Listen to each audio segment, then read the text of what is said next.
Hello friends, मैं आपका अपना कोडर स्वागत करता हूं आपको हमारे इस HTML कोर्स के चौथे वीडियो में।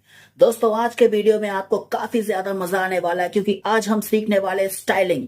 दोस्तों, आज तक हम जो भी HTML में सीख रहे थे वो काफी बोरिंग और काफी बैलेंस सा लग रहा था क्योंकि उसमें कोई स्टाइल था ही नहीं। लेकिन आज हम सीखने वाले हैं स्टाइलिंग कि किस तरह से एक HTML पेज को स्टाइल दे सकते हैं, किस तरह से हम फॉन्ट को बोल्ड, आइटैलिक, अंडरलाइन और कलर्स ऐड कर सकते हैं। दोस्तों, हम और भी बहुत कुछ सीखने वाले हैं। आज हमारे स्टाइलिंग का इंट्रोडक्टरी क्लास है और मजे की बात यह है कि इसके बाद के आने वाले हर वीडियो में हम जो भी टैग्स या जो भी चीज सीखेंगे स्टाइल के साथ ही सीखेंगे। तो चलिए दोस्तों, स्टार्ट करते हैं।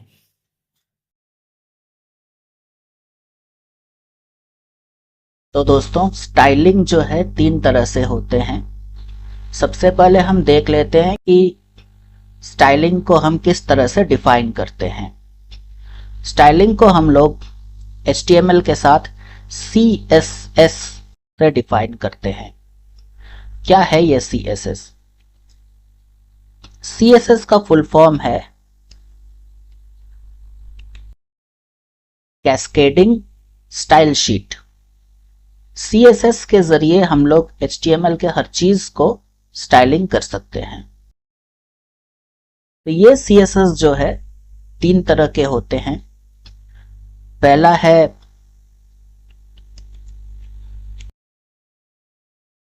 इनलाइन स्टाइल शीट, सेकंड है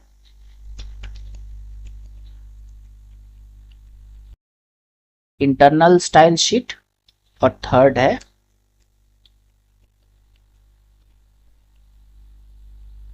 एक्सटर्नल स्टाइल शीट। तो ये तीनों स्टाइल शीट जो है आज हम इस वीडियो में देखेंगे और हम ये भी जानेंगे कि स्टाइल शीट का क्या महत्व है और आपको कहाँ-कहाँ इस स्टाइल शीट को इस्तेमाल करना है। तो शुरुआत करेंगे हम इनलाइन स्टाइल शीट के साथ। तो अगर आपको लग रहा है कि हम वापस से नोटपैड में क्यों आ गए हैं, हमने तो लास्ट हमारे वीडियो में देखा था कि हम लोग नोटपैड प्लस प्लस में काम करेंगे। तो जी हाँ दोस्तों, हम लोग वापस नोटपैड प्लस प्लस में जाएंगे।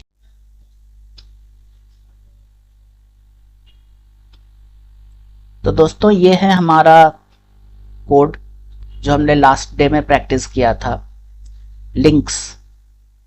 और हम यहीं से शुरुआत करने वाले हैं हमारे इनलाइन स्टाइल शीट की। तो हम जल्दी जल्दी इस पेज को जो ओपन कर लेते हैं। तो ये रहा हमारा पेज। अगर आपको याद हो, हम लास्ट वीडियो में यहीं पर छोड़कर गए थे। हमारे लिंक्स आज भी एक्टिव हैं। अभी मैं इस लिंक पे ही एक स्टाइल देने वाला हूं। चलिए हम ऐसा करते हैं, इसका फॉन्ट साइज को थोड़ा चेंज करते हैं।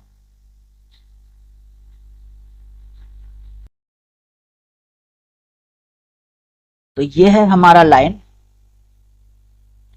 ये है हमारा लिंक। यहां पर ए टैग हमारा डाला हुआ है, एंकर टैग, जिसमें 2 प्रॉपर्टीज हैं, एक है href प्रॉपर्टी और एक है टारगेट प्रॉपर्टी। अभी हम इसके साथ एक और प्रॉपर्टी ऐड करेंगे, style. Style is equal to, हमने यहां पर डबल कोट्स दिया है। अब देखिए, हम लिखेंगे फॉन्ट हाइफन साइज। अगर आपको कंफ्यूजन हो, अगर आप भूल गए, तो देखिएगा ऑप्शंस में ये आ जाता है, जैसे कि आप यहां देख सकते हैं।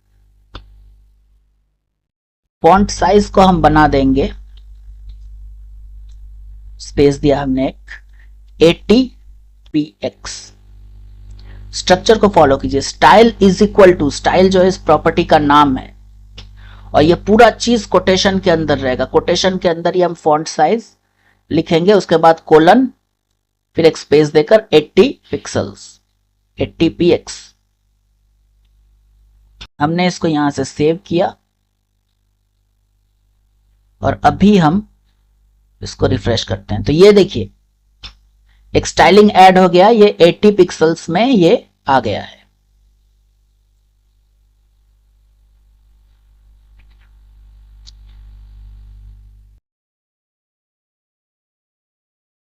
तो हमारा स्टाइलिंग कुछ इस तरह से होता है। हमारा इनलाइन स्टाइल शीट जो है वो और कुछ नहीं, ये स्टाइल प्रॉपर्टी ही है। स्टाइल प्रॉपर्टी के अंदर हम जो चीजों को लिखते हैं, या यूं कहें तो इस पूरी स्टाइल प्रॉपर्टी को ओवरऑल को हम लोग इनलाइन स्टाइल शीट बोलते हैं। इसको मैं फिलहाल हटा दे रहा हूं। अभी हम एकदम बेसिक्स से सीखेंगे। हमने यहां पर एक पैराग्राफ टैग लिया।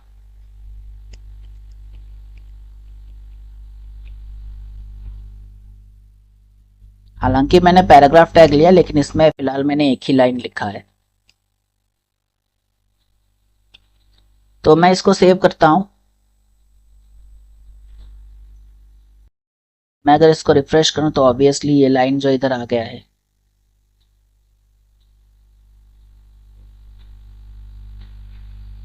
अब इसको जो है मुझे एडिट करना है।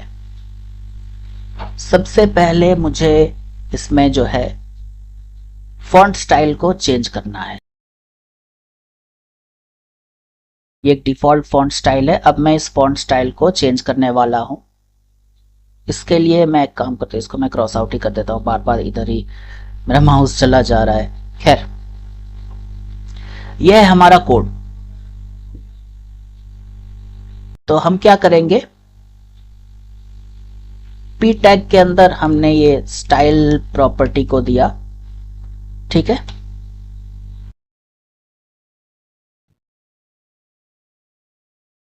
और यहां पर हमने लिखा फॉन्ट फैमिली। जी हां दोस्तों, फॉन्ट फैमिली जो है इस स्टाइल का हम इस्तेमाल करते हैं जब हम हमारे फॉन्ट स्टाइल को देते हैं।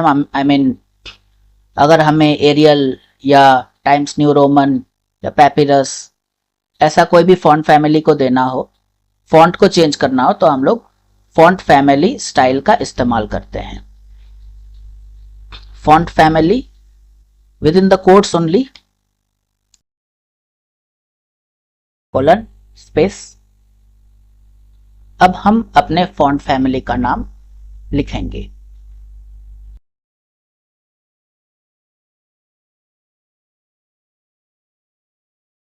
तो हमने लिया एरियल, हमने इसको सेव किया।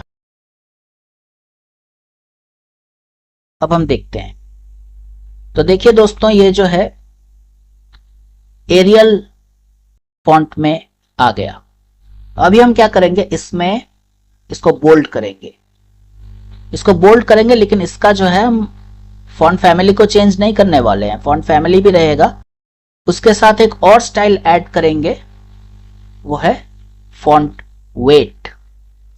फॉन्ट वेट को हमें बोल्ड बनाना है। तो फॉन्ट फैमिली एरियल ये एक स्टाइल हो गया। अब एक नया स्टाइल देंगे, तो सेपरेट करने के लिए क्या करेंगे, एक सेमीकोलन यूज करेंगे। सेमीकोलन के बाद हम एक स्पेस देंगे और यहां पर हम लिखेंगे font weight, font hyphen weight colon, ये हो गया बोल्ड। हमने यहां से इसको वापस से सेव किया और जब हम इस पेज को रिफ्रेश करेंगे तो आप देख सकते हैं ये बोल्ड हो गया। अभी जो है इसमें हम अंडरलाइन कर देते हैं। तो यहां पर हमारे पास एक और है, text hyphen decoration. Text decoration में आपको अंडरलाइन ऑप्शन मिल जाएगा। हमने सेव कर लिया है इसको और अब हम इसको रिफ्रेश कर रहे हैं, तो ये देखिए ये अंडरलाइन फॉर्मेट में आ गया है। खैर, अभी हम क्या करेंगे,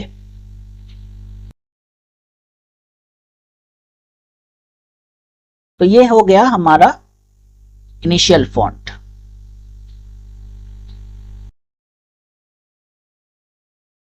आई मीन ये हो गया हमारा इनलाइन स्टाइल शीट। अब इसी चीज को है हम इंटरनल स्टाइल शीट में डालेंगे। हम देखेंगे इंटरनल स्टाइल शीट, हमारा स्टाइल शीट का जो सेकेंड फॉर्म है इंटरनल स्टाइल शीट, उसको अभी हम देखने वाले हैं। तो इंटरनल स्टाइल शीट के लिए हमें हमारा हेड टैग का इस्तेमाल करना पड़ेगा। हेड में हमारा टाइटल है, उसी के नीचे जो है हम क्या करते हैं, स्टाइल बोल के एक टैग का इस्तेमाल करते हैं।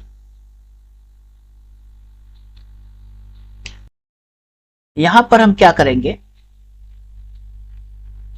हमें चेंज करना है हमारे पी टैग में। ध्यान से देखिएगा,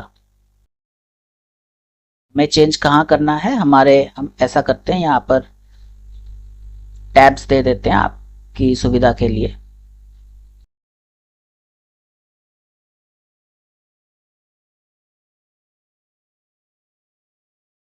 यह है हमारा स्टाइल टैग। अब इसके अंदर हम क्या करेंगे, मुझे तो सबसे पहले इस टैग को स्पेसिफाई करना है, पी टैग। तो हम जस्ट यहां पर ऐसे पी लिखेंगे। पी लिखने के बाद हम कर्ली ब्रेसेस देंगे और कर्ली ब्रेसेस के अंदर हमें इन चीजों को लेके आना है।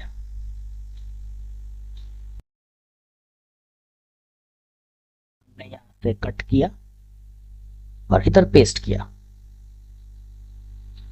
और ये स्टाइल टैग की फिलहाल हमें जरूरत नहीं है, तो हमने इसको वापस ऐसे कर दिया। और बेसिकली कंफ्यूजन अवॉइड करने के लिए हम क्या करते हैं, हम ऐसे स्पेसेस दे देते हैं और ये लास्ट वाला ब्रैकेट चला गया नीचे। में एक टैब इधर से दे देते हैं ताकि सुविधा होगी आपको समझने में। देखिए अभी कितना अच्छा लग रहा है। पी टैग के अंदर ये हमारे स्टाइल्स, तो इसको हम ऐसे सेव कर रहे हैं। और ऑब्वियसली अगर हम इसको चेंज करें तो हमें कोई चेंज नहीं दिखेगा, क्योंकि स्टाइल्स हमारे वही हैं। बस स्टाइलिंग के मेथड चेंज हुए हैं। जो इनलाइन में था वो हमने अभी इंटरनल स्टाइल शीट में कर दिया है। सो आई होप आपको समझ आ रही है, कोई दिक्कत नहीं। हम यहाँ पे एक छोटा सा चेंज भी करके देख लेते हैं। यहाँ एरियल के जगह पर हम पैपिरस लिख रहे हैं और इसको हमने सेव किया। इसको जब हम रिफ्रेश करेंगे तो ये देखिए, ये जो है पैपिरस फॉन्ट में आ गया है। अभी मान लीजिए हम यहां पर एक और पी टैग दे रहे हैं।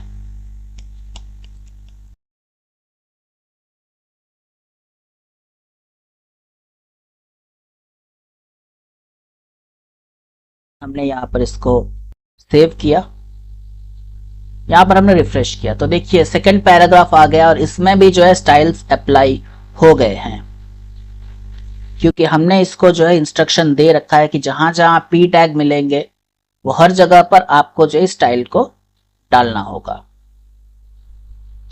हम यहां अगर कोई और टैग यूज करें, से फॉर एग्जांपल हम डिव टैग यूज करते हैं। डिव का मतलब होता है डिवीजन।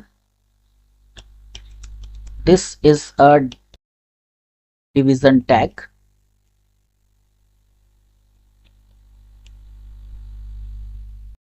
अभी अगर हम इसको रिफ्रेश करें तो देखिए डिवीजन टैग पे ये अप्लाई हुआ नहीं है, क्योंकि ये स्टाइल जो है डिवीजन टैग के लिए है ही नहीं, ये पी टैग के लिए है। तो हर एक पी टैग के लिए ये अप्लाई हो रहा है। अब मान लीजिए इसको हमें डिवीजन टैग के लिए अप्लाई करना हो तो हम क्या करेंगे, पी को हटा दिए, यहां पर हमने ऐसे डिव लिख दिया, यह डिव टैग के लिए। अब हमने इसको सेव किया और अभी हम अगर इसको रिफ्रेश करें तो ये देखिए डिवीजन टैग के लिए अप्लाई हो गया। हम चाहते हैं ये पैराग्राफ और डिवीजन दोनों के लिए अप्लाई हो, यानी कि पी और डिव दोनों के लिए अप्लाई हो, तो क्या करेंगे, हम सीधा यहां पी लिखेंगे, कॉमा देंगे, डिव। ये इतना ही ज्यादा आसान है। अब हमने इसको सेव किया तो ये देखिए तीनों जगह अप्लाई हो गए।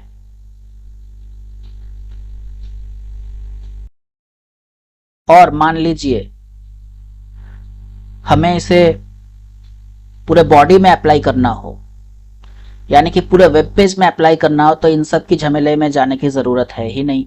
हम यहां पर डायरेक्ट बॉडी टैग को ले लेते हैं जिसके अंदर हमारा सारा कंटेंट है। हमने इसको सेव किया तो भी ऑब्वियसली ये हर जगह अप्लाई होगा। फिलहाल कोई चेंज दिख नहीं रहा है। हम कुछ भी, अगर हमने यहां पर हेडिंग 1 भी ले लिया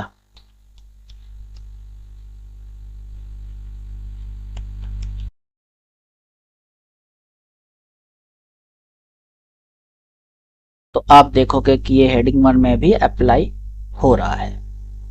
हेडिंग 1 है तो हेडिंग 1 का जो है बाय डिफॉल्ट फॉन्ट साइज थोड़ा बड़ा रहता है। हमने तो यहाँ पर स्टाइल में फॉन्ट साइज को नहीं डाला है, तो हेडिंग 1 का जो डिफॉल्ट फॉन्ट साइज है इसको ले लिया, इसलिए इतना बड़ा हो रहा है। बाकी सारे जो स्टाइल्स हैं वो अप्लाई हो गए हैं।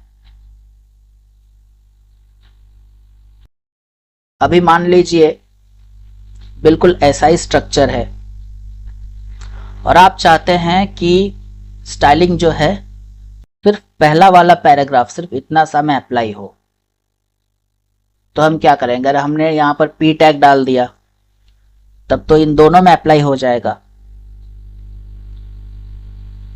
तो दोस्तों यहीं पर जो है हम लोग या तो इनलाइन स्टाइल शीट का इस्तेमाल करेंगे, जहां इस चीज को अगर हम सिर्फ इस यहां पर इनलाइन स्टाइल शीट में डाल दें, यहां स्टाइल बनाकर जैसे हमने पहले डाला था, तो दोस्तों ये इसी पैराग्राफ पे अप्लाई होगा, बाकी पैराग्राफ्स पे या बाकी हर जगह पर अप्लाई नहीं होगा, उसी एलिमेंट पे ही वो अप्लाई होगा। तो यहां पर ऐसे केस में आप जो मान लीजिए इसी में स्पेशली आप मान लीजिए जैसे यहां पर ये जो प्रॉपर्टीज हैं वो रहे पैराग्राफ टैग के लिए, लेकिन ये फर्स्ट पैराग्राफ के लिए आप एक स्पेशल कमांड देना चाहते हैं कि ये जो है अंडरलाइंड नहीं रहे। यहां पर आप देख सकते हैं, हम अगर इस पेज को सेव करें या यहां से हम रिफ्रेश करें तो हमने पी टैग डाल रखा था, दोनों पैराग्राफ में अंडरलाइन आ गया, लेकिन हम चाहते हैं कि इस पैराग्राफ में अंडरलाइन ना हो। तो हम क्या कर सकते हैं, हमारे पास दो ऑप्शंस हैं। हमने पी टैग में कॉमनली अंडरलाइन कर रखा है, तो इस पी टैग में हम एक स्पेशल प्रॉपर्टी दे देंगे, style is equal to underline किसमें, टेक्स्ट डेकोरेशन में। यहां पर भी हम टेक्स्ट डेकोरेशन लेंगे, टेक्स्ट डेकोरेशन कोलन नन। तो ये जो है पैराग्राफ स्टाइल के ये सारी चीजों को फॉलो करेगा, लेकिन यहां पर आप देखिए यहां पर टेक्स्ट डेकोरेशन अंडरलाइन है और यहां पर हमने स्पेशली इनलाइन में दे रखा है कि टेक्स्ट डेकोरेशन नन, तो ये जो है इनलाइन को ही पहला प्रेफरेंस देगा। इनलाइन स्टाइल शीट को ही हमेशा पहला प्रेफरेंस देता है, तो इसको फॉलो करेगा, इसको जो है इग्नोर करेगा। डेफिनेटली दोनों में से कोई एक को फॉलो कर सकता है, तो वो इसी को फॉलो करेगा। हमने इसको सेव किया और ये देखिए ये आ गया।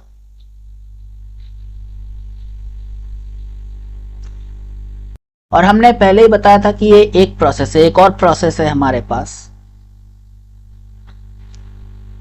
हमारे पास चूंकि सिर्फ दो ही पैराग्राफ्स हैं और हमें ये ऊपर वाले पैराग्राफ में अंडरलाइन नहीं चाहिए, लेकिन नीचे वाले पैराग्राफ में चाहिए, तो हम ये भी कर सकते हैं, टेक्स्ट डेकोरेशन अंडरलाइन को हमारे इंटरनल स्टाइल शीट से हटा देते हैं और यहां पर हम एक स्टाइल डाल देते हैं। सेकंड वाला में यहां पर हम स्पेशली एक स्टाइल डाल देते हैं कि भैया टेक्स्ट डेकोरेशन जो है अंडरलाइन होगा। हमने इसको सेव किया। हमने देखिए, आप कोई भी डिफरेंस दिखेगा नहीं, इसमें अंडरलाइन नहीं है, लेकिन इसमें स्पेशली हमने अंडरलाइन का एक इंस्ट्रक्शन दे रखा है इनलाइन स्टाइल शीट से। तो आपको शायद पता चल गया होगा कि अब क्यों हमारे पास अलग अलग स्टाइल शीट्स हैं और कहां हम इन स्टाइल शीट्स का इस्तेमाल कर सकते हैं, कब हमें इनलाइन का इस्तेमाल करना है, कब हमें इंटरनल का इस्तेमाल करना है। तो आप वेबसाइट बनाते समय अपने सुविधानुसार इस्तेमाल कर सकते हैं। तो अभी एक और स्टाइल शीट बाकी है और वो स्टाइल शीट है एक्सटर्नल स्टाइल शीट। तो एक्सटर्नल स्टाइल शीट क्या होता है, उसके लिए हम क्या करेंगे, हमारे यहां पर हम अपने मेन फोल्डर में गए जहां हमारे सारे फाइल्स एंड फोल्डर्स हैं। यहां हम एक फोल्डर बनाते हैं, का नाम हम रखते हैं स्टाइल। आप कुछ भी नाम रख सकते हैं। और इस फोल्डर के अंदर हम एक फाइल बनाएंगे। ठीक है, फाइल को जो हम डायरेक्टली यहां से बना सकते हैं। यहां देखिए, या प्लस बोल के एक ऑप्शन है, इसमें फिलहाल हम कुछ लिख नहीं रहे हैं, इसको जो हम डायरेक्टली सेव कर रहे हैं।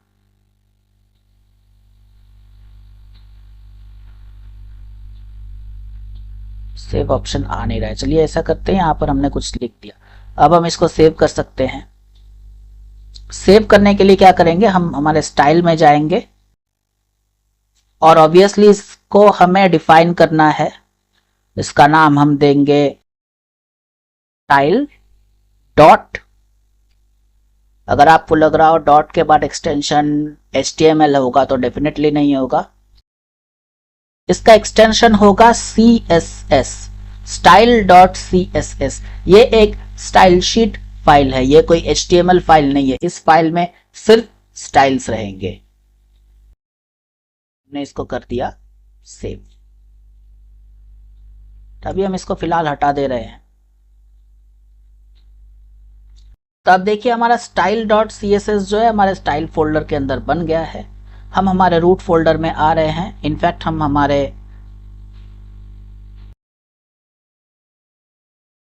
मेन पेज में जाएंगे और स्टाइल टैग के अंदर का चीज, ये जो हमारा स्टाइल है, इसको ही हम कट करेंगे और यहां पर आके हम पेस्ट करेंगे।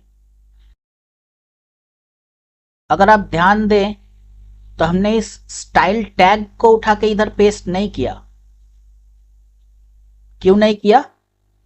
क्योंकि ये फाइल खुद एक .css एक्सटेंशन वाला फाइल है, ये HTML फाइल है, इसीलिए इसमें स्पेसिफाई करना पड़ता कि भैया ये जो पार्ट है ये स्टाइल का पार्ट है तो स्टाइल टैग के अंदर देना है। लेकिन ये जो है ये खुद स्टाइल शीट वाला ही पेज है, ये HTML पेज नहीं है, तो इसको पता है कि ये स्टाइल शीट ही रहेगा। ये जो पार्ट है ये स्टाइल है, इसको पता है, तो हमें स्टाइल टैग का इस्तेमाल हमें यहां नहीं करना है। कुछ ज्यादा ही एक्सटेंड हो गया है, मैं इसको ठीक कर दे रहा हूं।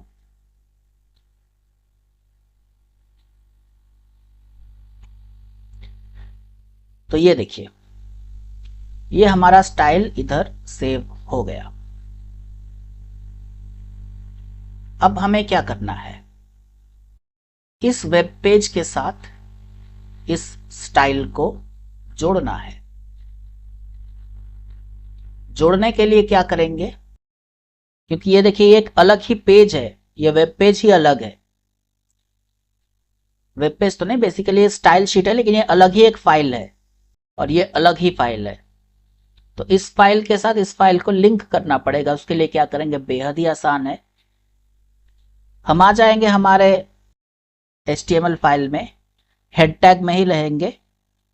हेड टैग में लिखेंगे लिंक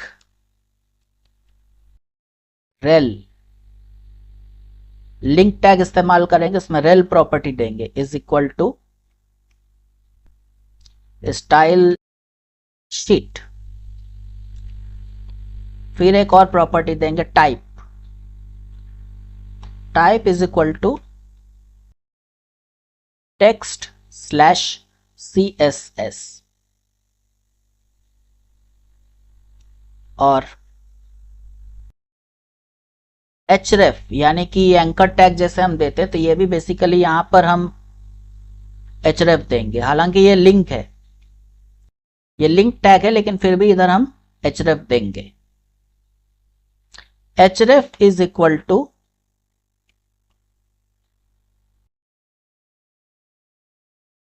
हम इसका पाथ देंगे। पाथ कैसे देना है हमने लास्ट वीडियो में लिंकिंग के टाइम ही देखा था, हम बस उसी को फॉलो करेंगे। डॉट स्लैश के बाद हमारे स्टाइल फोल्डर में जाएंगे, style slash style dot CSS, ठीक है। और ये एक सिंगल टैग है, इसको हम ऐसे क्लोज करेंगे, बस हमारा काम हो गया है। इस फाइल के साथ ये फाइल जुड़ गया। अब ये फाइल क्या करेगा, ऑटोमेटिकली इस फाइल से इंफॉर्मेशन को कॉल कर पाएगा इस वेब पेज में। हमने इसको सेव किया, ये तो सेव्ड ही है।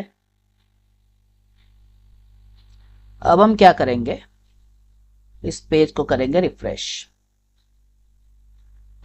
ऑब्वियस सी बात है, कोई चेंज आएगा नहीं, क्योंकि भैया स्टाइल्स तो वही हैं।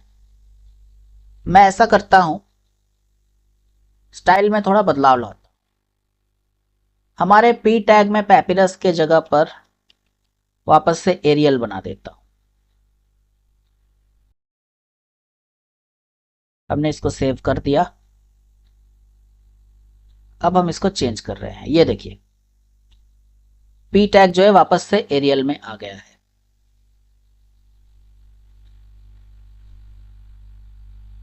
ये पेज में तो हमने कुछ चेंज किया नहीं है। अब हम क्या करेंगे, हमारे H1 टैग में कुछ चेंजेस करेंगे।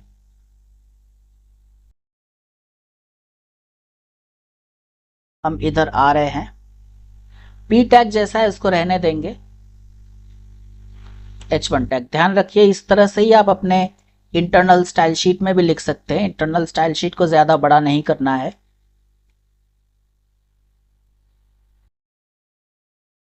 तो H1 टैग का हम क्या करेंगे, से मान लीजिए हम इसका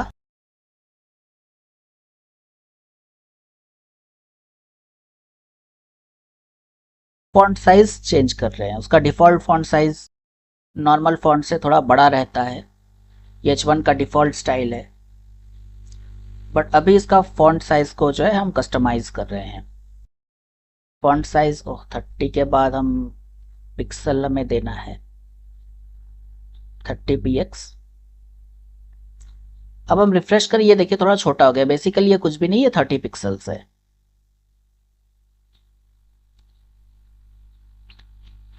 अभी हम क्या करेंगे, हम जो हमारा दूसरा वेब पेज है अबाउट पेज, इसमें जा रहे हैं और इसमें अगर हम हमारे अबाउट पेज में जाएं तो आप देखिएगा यहां पर A टैग है और यहां पर H1 टैग भी है।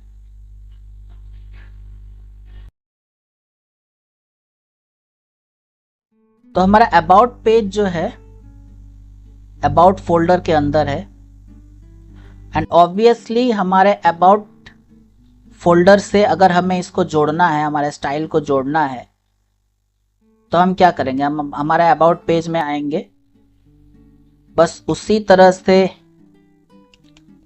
Link rel is equal to style sheet class is equal to text CSS। Oh, class तो नहीं होगा, बेसिकली ये टाइप होगा।